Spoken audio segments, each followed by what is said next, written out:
The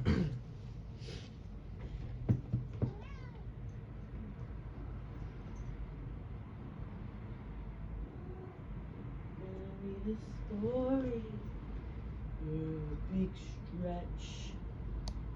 Big stretch, good Kiki.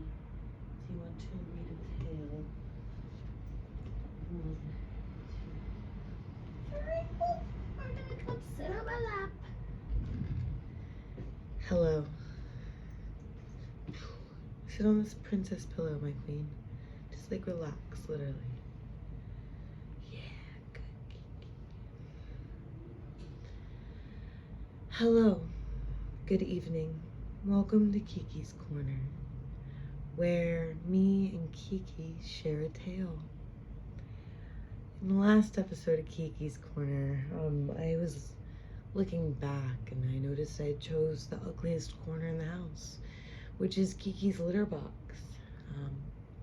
Corner opposite me right this moment, and it's ugly, and it's where she shits, and it's near my shoes and my bland closet, so I decided corners are fluid as the river.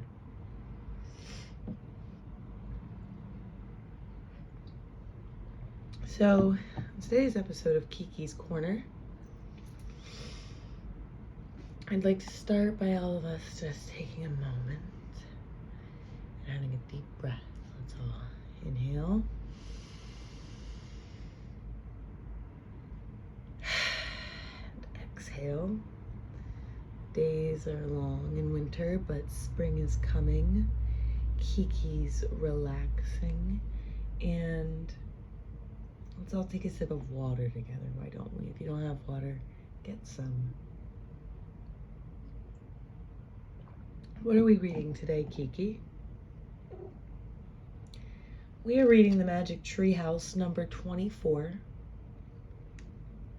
So happens to take place in the city upon which me and Kiki reside.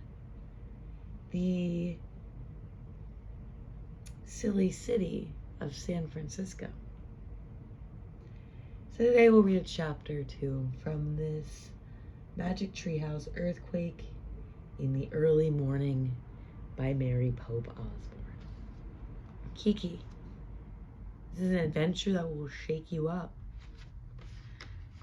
Oh my gosh, flowers in here appear. Oh, this is beautiful.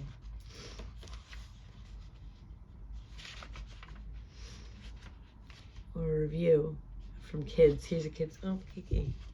Here's a kid's review of what they had to say about the series. Wow, you have an imagination like no other. Adam W., if I got that compliment on my book, there's a reason Mary Pope Osborne knows what she's doing. All right, let's get to it. Kiki, come here. Here. Yeah. Good. Come on. Come up on my lap, Kiki. Kiki. Kiki. Come on. Come on. No. Come on, girl. Girl. Okay, you want me to pet you? You. Pet you.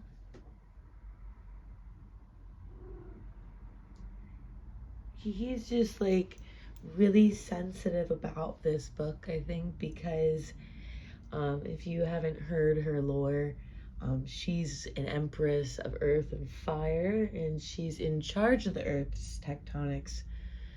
So sometimes, you know, fictionalizations of her powers can be a little off-putting, but I can remind Kiki that, you know, it's just a story. I love you, Kiki. I love you, baby. Come sit on my lap. Come sit. Comfy. Yeah. Relax. Good, Kiki. Okay. Let's read together. Chapter 1. Tweet, tweet. Yes, good, Kiki. Jack sat up in bed. He stared out his window. The sky was dark gray. The sun would be rising soon. It's almost time, he whispered to himself. The day before, in the magic treehouse, Morgan's note had said, "Come back tomorrow in the early morning."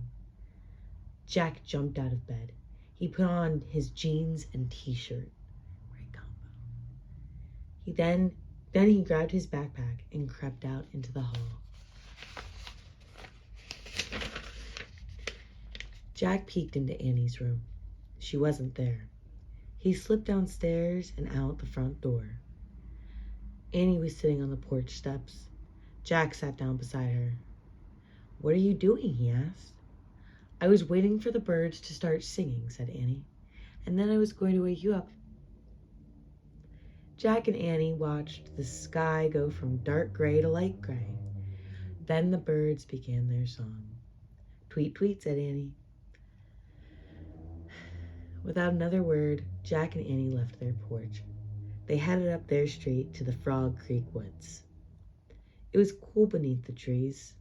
Jack and Annie hurried through the woods to the rope ladder. It hung from the tallest oak. At the top of the oak was the magic treehouse. They climbed up into the treehouse. It was barely light inside. Annie picked up the note lying on the floor. She held it to the window and read aloud. "Dear Jack and Annie, Camelot is in trouble. To save the kingdom, please find these 4 special kinds of writing for my library. Something to follow, something to send, something to learn, something to lend. Thank you, Morgan." Jack took a deep breath.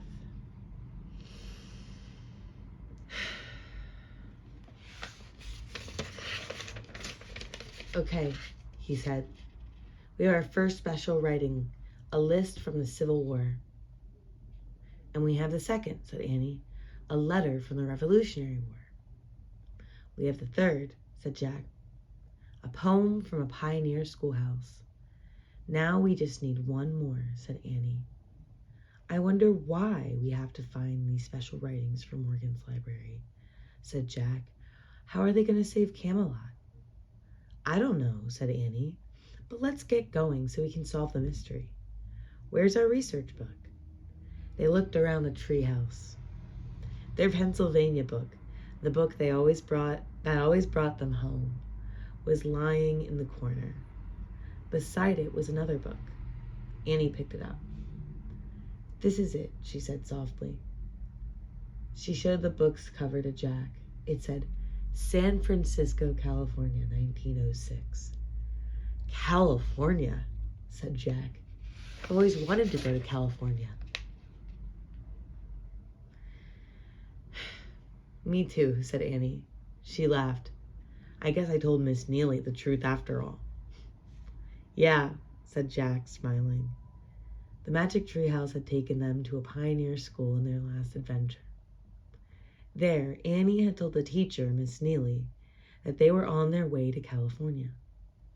Annie pointed at the cover of the California book. "We really wish we could go there," she said. The wind started to blow. The treehouse started to spin. They spun faster and faster. Then everything was still. Absolutely still. Kiki just was transported. I'm gonna take a quick moment to get her back. Give her a quick little break. Maybe a little water girly pause.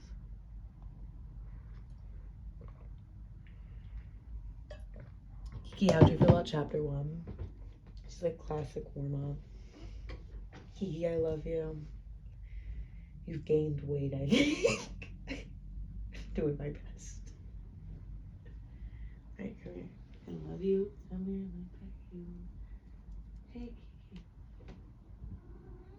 Come here. Yeah, we're just reading one more chapter. Yeah. Come here. Boop! Nope. Come on. One more chapter. You got it. Chapter 2. Deep breath, okay?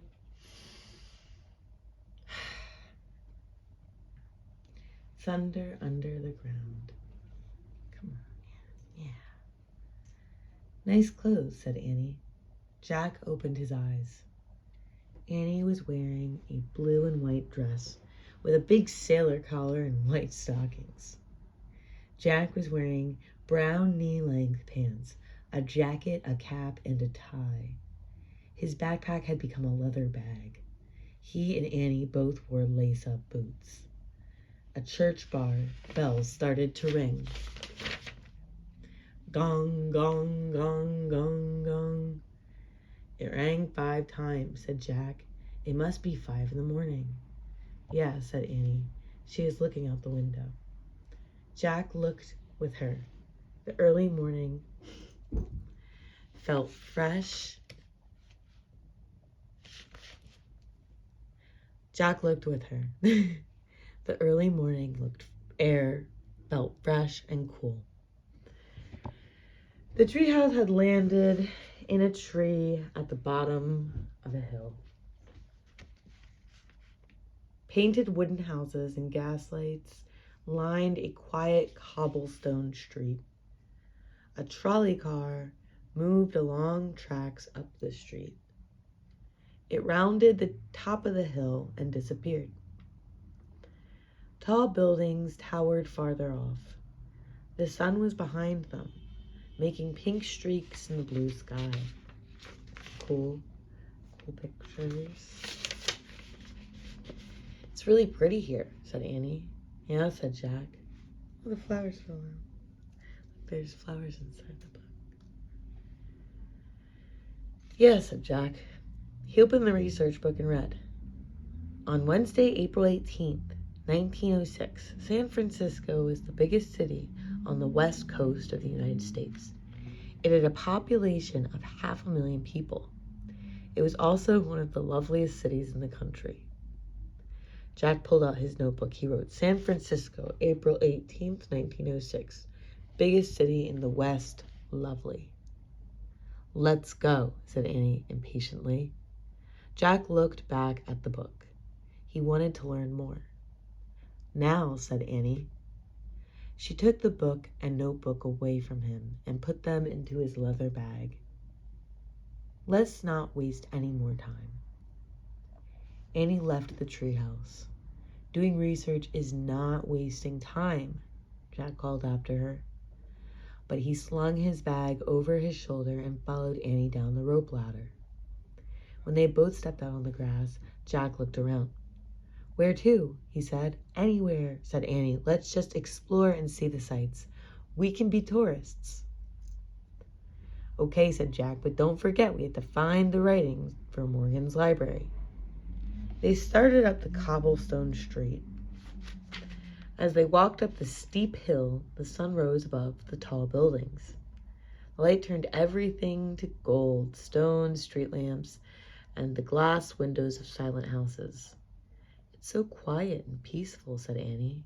Yeah, everyone must still be sleeping, said Jack. Suddenly, out of the quiet came a deep rumbling noise. Jack stopped. He grabbed Annie's arm. What's that? He said. The noise got louder. It sounded like thunder coming from under the ground. The earth started shaking. These are the fits of Jack and Annie. Pre-Depression quarter. Church bells clanged wildly. The whole street began to move.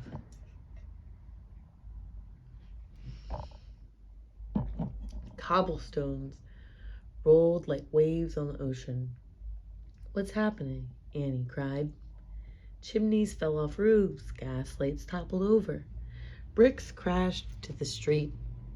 Get down, shouted Jack. Cover your head. Jack and Annie crouched on the ground with their arms over their heads. Good procedure, that's good.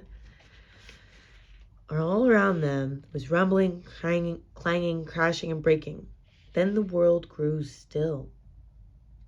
The rumbling stopped. Jack and Annie raised their heads. The air was filled with dust. It's over, said Jack. That must have been an earthquake, said Annie. I think so, Jack agreed. I guess I should have let you do a little more research on this place, said Annie. Yeah, probably, said Jack. Except I don't know exactly what we could have done. Jack stood up slowly. His legs felt wobbly. As he brushed off his pants, the deep rumbling came again, louder than before. Then the terrible shaking started. It was even harder than before. Jack was hurled to the ground. The earth trembled and quaked. Jack bounced against the hard cobblestones. Annie, he cried. He tried to stand, but fell again. Through the dusty air, he saw above the tall buildings swaying against the sky. Roofs were caving in.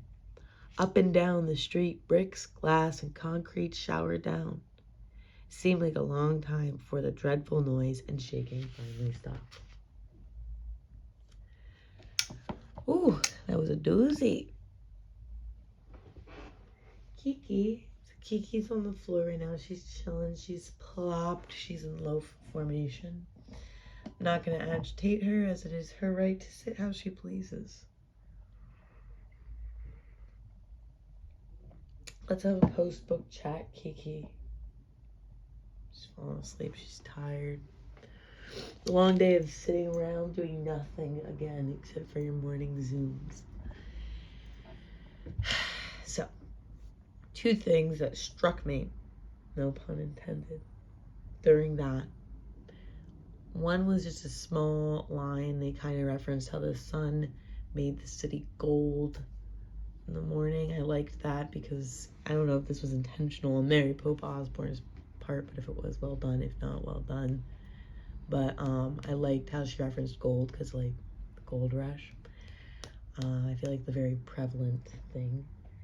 And second of all, I liked that how Jack said, couldn't really have prepared for that. And he was like, you should have done more research, you know? Because before I moved here, when I lived in Pennsylvania, I was very scared of earthquakes. All the time, I would think about natural disasters in general, my fear of them, you know. But something I realized is, like, same with coming from a place that has blizzards and tornadoes and hurricanes. It's that earthquakes, you can't plan that far ahead for them, and whatever happens is going to happen, you know. Can't plan for life. A lot of bad things happen every day, and you just have to not live in fear, like my mom and grandma would say. Grammy, don't live in fear. Just live every day.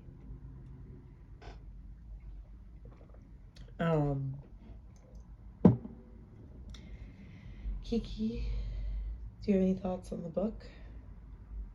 She's like, that was a really basic understanding of what she does. She said it was rudimentary, but she understands why its target demographic is children. She's been alive for eons. She said she liked Frog and Toad better, but that was fine. Okay. Pet you. Pet your belly. From Kiki.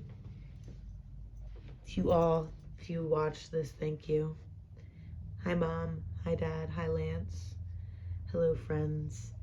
Today I'll give a shout out to Jessie. Thank you for being my sunshine. Kiki wants to go now. Goodbye.